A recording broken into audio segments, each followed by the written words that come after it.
Forest fire reported traveling from the municipality of Barrington, Nova Scotia in a northeast direction and has crossed into the municipality of Shelburne. Last reported location at 89 Quinns Falls Road, Clyde River, Shelburne.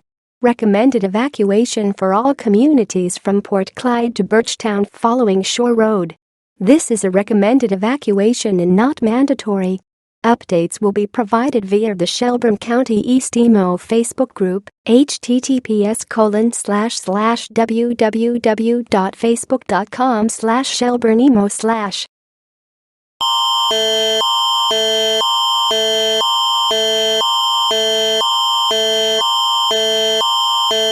Update: the fire has now spread, and an evacuation order is now issued for Yankeetown, Highland Park Subdivision, Hammonds Plains. Evacuation ordered for Westwood Hills Subdivision, Upper Tantallon, Nova Scotia due to ongoing multiple structure and forest fires.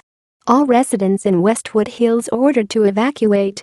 Comfort Center opened at Black Point Community Center, Black Point.